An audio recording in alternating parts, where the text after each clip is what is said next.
Halo Sobat Arsi, jumpa lagi di Rirani Channel. Di episode ketiga alur film dengan judul Fool Me Once ini, misteri satu persatu mulai terungkap. Bagaimana keseruannya? Mari kita mulai. Scene dibuka dengan memperlihatkan Maya yang tengah gelisah. Rupanya dia bermimpi kejadian penembakan warga sipil dan Joe. Tiba-tiba dia terbangun dikagetkan oleh ketukan keras di pintu rumahnya. Ternyata Eva yang datang sambil menangis. Dia katakan kalau Robbie, mantan suaminya, telah meretas kamera rahasia Eva hingga bisa memonitor apa yang terjadi di dalam rumah. Menyadari kamera yang sama telah diberikan pada Maya, maka dia segera menemui sahabatnya itu. Maya yang sejak awal mendengarkan cerita Eva jadi teringat kasus penampakan Joe di kameranya. Mungkinkah hal yang sama terjadi juga padanya? Di tempat lain, Marty menemui Sammy di tempat Molly. Mengetahui kalau Sammy masih merahasiakan kondisi kesehatannya pada Molly, nampak Marty kecewa sampai mereka berdebat yang diakhiri oleh teguran Sammy agar Marty tidak mencampuri urusannya. Di lapangan, Abby mendapatkan pesan dari seseorang untuk bertemu, tapi hal itu masih dirahasiakan dari Daniel. Di rumah, Maya kedatangan Sen yang datang untuk membantu membersihkan rumah dari penyusup dan hasil tidak ditemukan apapun. Di sini Maya mengeluh, sekarang tidak hanya paranoid yang menghantuinya, tapi juga masalah peretasan. Mendengar itu, Sen katakan kalau Mr. Wu punya obatnya, yang langsung dijawab oleh Maya kalau hal itu tidak ada bedanya. Obrolan mereka terhenti saat melihat kedatangan Sammy yang hendak memperlihatkan foto anak muda pengendara motor di sekitar taman tempat terbunuhnya Joe. Maya tidak merasa yakin karena saat itu kondisi taman gelap. Sepulang Sammy, Sen mengajak Maya juga Lily jalan-jalan. Di rumah Claire nampak dua detektif sedang meminta pendapat Eddie atas foto dia dengan seorang wanita saat Joe dihabisi. Sebelumnya Eddie memberi keterangan kalau saat itu dia ada di tempat fitness. Kini Eddie katakan kalau dia memang pergi ke sana, tapi di parkiran seorang wanita menggoda dan mengajak Eddie ke rumahnya. Melihat minuman yang sengaja sudah disiapkan mengingatkan Eddie pada Claire hingga dia menolak masuk lalu segera pergi. Dengan penelusuran DNA, kini Abby bertemu kakak tirinya. Abby sama sekali tidak menduga kalau dia adalah asisten pelatihnya. Di scene lain terlihat Maya pergi ke tempat Judith sambil membawa Lily. Saat Judith membuatkan minuman, Maya menerima telepon dari Abby yang mengatakan kalau sehari sebelum dihabisi, ibunya sempat mendatangi sekolah dengan inisial F. Sambil menunggu, Maya coba menelusuri ruangan lain di rumah tersebut. Di sana dia bertemu Caroline yang selama ini Maya kira lagi di rumah sakit. Dengan tergesa dia langsung pergi menghindar. Maya terus mengejar tapi tidak berhasil. Tiba di satu lorong, Maya menemukan sebuah plakat bertuliskan Franklin Biddle. Dengan tergesa, Maya segera pergi meninggalkan Lily bersama Judith.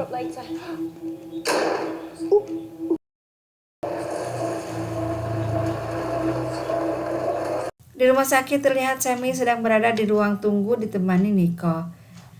Nampak mereka sudah sangat mengenal satu sama lain. Melihat Sammy yang begitu tegang, Nicole coba membantu agar lebih santai. Mengetahui kalau dirinya akan segera dipanggil, Sammy meminta mentornya segera meninggalkan dia sendiri. Di dalam ruang pemeriksaan, dokter memperkirakan kalau Sammy memiliki penyakit degeneratif, yaitu penyakit kronis yang timbul akibat penurunan fungsi organ atau jaringan. Sepertinya otak Sammy tidak berfungsi sebagaimana mestinya. Mendengar itu, Sammy hanya bisa menangis. Scene kembali ke Maya yang baru saja datang ke sekolah tempat dulu Joe belajar.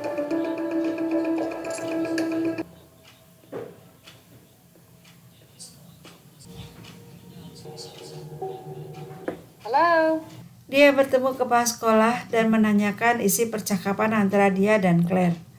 Awalnya Tuan Lockwood coba menghindar, tapi dengan sedikit ancaman akhirnya kepala sekolah tersebut buka suara. Dikatakannya kalau Claire datang untuk menanyakan Theomora yang sudah meninggal lebih dari 25 tahun yang lalu dikarenakan keracunan alkohol.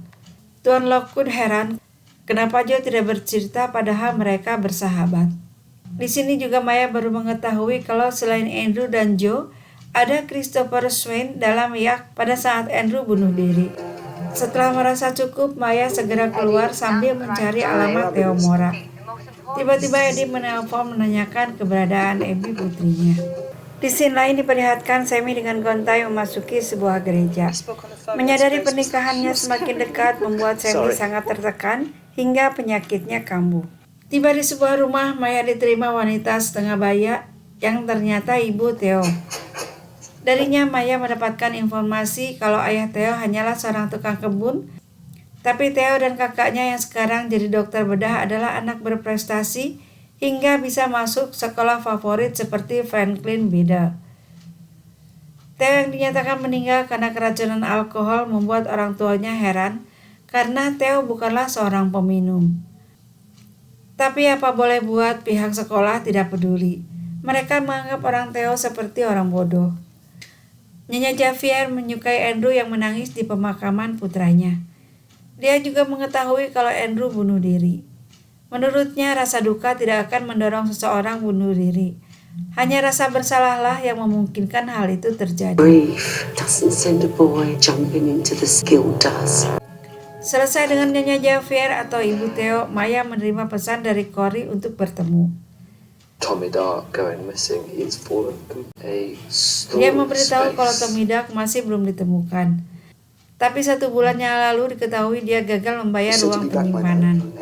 Di tempat lain, nampak Marty sedang berusaha menghubungi Sammy yang tengah terpuruk dengan kondisi kesehatannya. Dia seperti putus asa dan ingin melompat dari jembatan. Tiba-tiba Nicole datang menyadarkannya. There's no cure. More and more of this until I'm done. Is there a reason you decided to show Di apartemen Alexander kedatangan Eddie. Dia mengira kalau putrinya pergi bersama anak Alexander. Mantan pacar Claire ini nampak bingung karena dia tidak merasa memiliki anak. Tidak berapa lama Eddie menerima telepon dari Abby. Setelah itu dia langsung pergi meninggalkan Alexander yang kebingungan. Di scene lain nampak Maya keluar dari sebuah minimarket. Dia mengkritik Cory kalau penampilannya mencolok. Malam itu nampak Phil dengan gelisah berusaha menghubungi putranya. Di tempat lain, Eddie sibuk membongkar dokumen istrinya di mana ditemukan foto Claire yang tengah hamil. Sementara itu, Maya yang mulai memasuki wilayah tempat penyimpanan sewa Tommy Dark mendesak Cory untuk mengatakan apa saja info yang dia dapat dari Claire dan masih dirahasiakan. Dengan sedikit ragu, Cory katakan ada masalah di divisi farmasi Burkett. Salah satu dari sekian banyak korbannya adalah seorang anak usia 3 tahun di India meninggal karena mengkonsumsi obat yang dikeluarkan oleh farmasi perusahaan Burkett. Tapi kekuatan uang telah melepaskan mereka dari hukuman. Mendengar itu nampak Maya menangis. Sampai di tempat penyimpanan Tommy Dark, mereka menemukan freezer dengan ukuran yang cukup besar. Setelah dibuka, mereka dikejutkan oleh isi freezer tersebut. Menyadari kalau ini jelas kasus pembunuhan, Maya segera melaporkannya pada pihak kepolisian. Selesai memberikan keterangan, Maya minta izin pulang. Marty yang coba menahan terkejut mendapatkan reaksi keras dari Maya. Saat ingin menggunakan mobilnya, pihak kepolisian melarang karena mobil terkait dengan TKP. Dalam kondisi gusar, Sammy menuduh kalau Maya kerap terkait dengan kasus pembunuhan. Mendengar itu sontak saja Maya marah dan mempersilahkan untuk menangkapnya. Di sini Maya langsung menuduh Sammy sebagai polisi bayaran. Sekarang berbalik, Sammy yang tidak terima dituduh sebagai polisi bayaran. Dibawanya Maya ke rumah untuk menunjukkan bagaimana kondisi dia sesungguhnya. Banyak tagihan yang belum dibayar, bahkan jam tangan pun dia dapat penuh dari Di rumah Claire, Lily nampak ceria. Eddie yang penasaran dengan kesibukan Maya coba bertanya apa yang sesungguhnya tengah terjadi. Eddie diberitahu kalau kapten kapal tempat di mana Andrew meninggal bernama Tommy Dark, yang entah apa alasannya Claire mencoba melacaknya, kini ditemukan tewas di dalam freezer. Christ, another murder. Yeah, and I'm connected to every single one. Di sini Maya tegaskan kalau dia terhubung dengan semuanya. Maya yang tengah mencari Christopher kini mendapatkan petunjuk dari Eddie yang mengenali latar belakang dari foto Christopher. Di scene lain nampak Judy tengah merenung sambil sesekali melihat foto keluarganya. Setelah itu dia pun pergi ke satu tempat di mana di sana terdapat 2 peti mati. Di kantor polisi, Fem yang ternyata ibu Marty terus mengawasi Sammy. Dia khawatir temannya masih suka minum alkohol. Marty diberitahu kalau dulu tunangan Sammy yang seorang polwan terbunuh. Sammy menyalahkan dirinya atas kejadian tersebut. Sementara itu di tempat lain, Maya masuk ke sebuah gedung langsung menerobos penjagaan. Dicarinya dokumen milik Christopher. Dari dokumen tersebut Maya langsung mengetahui tempat di mana Christopher tinggal. Sayang sekali dia sudah tidak ada lagi di sana karena telah dibawa ke tempat rehabilitasi. Menyadari kalau dia diikuti, Maya pun segera kabur. Di rumah, Abby memberitahu ayahnya kalau dia tengah menemui Louis. Saat ditanya apakah motivasinya, Abby menjawab kalau dia merasa ibunya bukan dirampok tapi dibunuh seseorang. Orang yang punya alasan untuk melakukan hal itu adalah Louis yang mungkin sangat marah karena merasa ditelantarkan.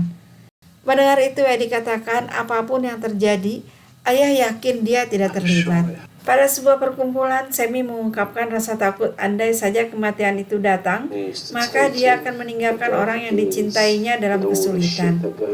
Setelah mengungkapkan perasaannya dan merasa sedikit tenang, Sammy mengunjungi Molly. Bye. So you decide to show then? Nampak dia masih kesal, tapi melihat Sammy yang begitu menderita membuatnya luluh dan segera memeluknya. Molly ingin Sammy tidak menutup diri lagi. Di rumah, Maya tengah menidurkan Lily mendengar suara dering telepon. Dia pun segera mengangkatnya. Di seberang sana terdengar suara Caroline mengatakan kalau dia melihat Joe. I saw him, Maya. I saw Joe. Setelah itu hubungan terputus. Saat ditelepon balik terdengar ada desahan nafas yang menakutkan. Caroline. Telepon segera ditutup dan dia pun segera berlari ke kamar untuk memastikan Lily baik-baik saja. Di sini Maya didera perasaan sedih dan bersalah yang amat sangat. Terbayang perkataan Eddie yang saat itu tengah marah kalau dirinya diikuti kematian. Kematian Claire, kematian Joe, warga sipil, dan yang terbaru adalah kematian Tommy Duck. Selesai merenung, Maya menulis sebuah surat. Di luar sana ada bayangan hitam yang kerap mengintainya. Can't keep freezing me out, Dan. Louis? What's going on, Dad? Di scene lain, Eddie mengundang Louis ke rumah untuk dikenalkan pada Abby dan Daniel. Di kantor, Sammy menerima hasil tes dari darah yang ada dalam mobil Maya. Tidak berapa lama, Marty datang untuk memperlihatkan CCTV yang menunjukkan keberadaan Maya bersama seseorang dalam mobil di pom bensin dekat unit penyimpanan Tommy Duck. Maya mengatakan kalau dirinya sendirian akan segera dipanggil. What did Pam tell you? Told me that your first fiancé was murdered. Benar saja, pagi itu saat Maya akan mengantar Lily, Sammy sudah ada di depan rumah. Lily, where are you? Come on. Meminta Maya pergi ke kantor polisi bersamanya. Di ruang interogasi, Sammy mengatakan, apa alasan Maya berbohong pada polisi dengan mengatakan kalau saat menemukan Tommy Duck dia tidak bersama orang lain. Padahal di CCTV jelas ada orang lain di dalam mobil Maya. Selain itu, Sammy juga ingin Maya menjelaskan mengapa ada darah Tommy Duck di dalam mobilnya, atau mobil yang sekarang ada di kantor polisi. Selesai dengan Maya, Sammy memberitahu Marty kalau dia sudah mengatakan kondisinya pada Molly dan sekarang dia merasa lebih tenang. Selesai urusannya dengan kepolisian, Maya pulang dijemput Shane. Di dalam mobil dia marah karena dituduh telah membunuh Tommy Duck. Shane yang selama ini membantu juga menegur Maya yang tidak terbuka padanya. Di sini Maya diberitahu kalau Christopher telah ditangkap polisi karena mabuk sambil membawa kendaraan. Sekarang dia direhabilitasi di satu tempat rahasia. Di rumah Abby yang tengah melihat foto ibunya didatangi Louis. Abby serahkan sebuah buku catatan Claire tentang seorang bayi yang dia yakini itu adalah Louis pada kakak tirinya untuk dibaca. Tiny fingers. She obviously never stopped feeling like you were part of her. Dari buku ini, Abby mengetahui kalau ibunya tidak pernah melupakan Louis. Sesaat kemudian, Eddie datang sambil mengatakan kalau dia merasa yakin bisa menghubungi ayahnya Louis.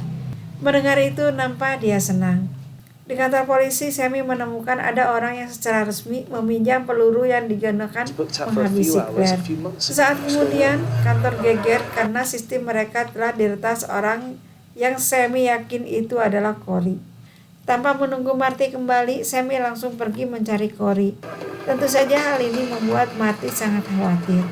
So the arcades are claiming they've never heard of Corey, which is a lie. Corey knows we're on to him. We need to get to him now.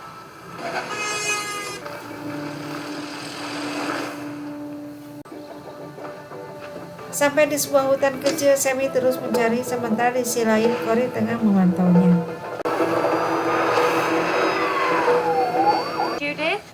Di sisi lain, Maya mendatangi rumah Judith. Di sana dia bertemu teman Isabella dan minta untuk bertemu tapi ditolak. Maya datang untuk minta informasi tempat rehabilitasi orang kaya. Sambil memberikan alamat, Judith ingin tahu apa yang sedang Maya cari. Dikatakannya kalau dia ingin bertemu Christopher Swain. Di sini Maya beralasan tengah menyelidiki berbagai kemungkinan atas kematian Claire. Sebelum pergi, Maya diingatkan oleh Judith kalau dirinya tidak mau kehilangan Maya.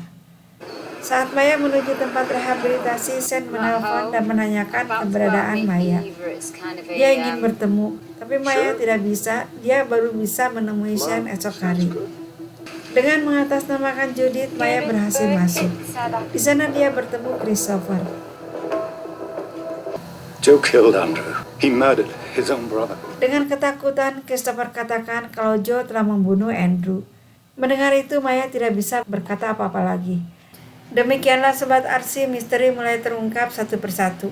Semoga menghibur dan jangan lupa subscribe, like, share, dan komennya ya. Terima kasih.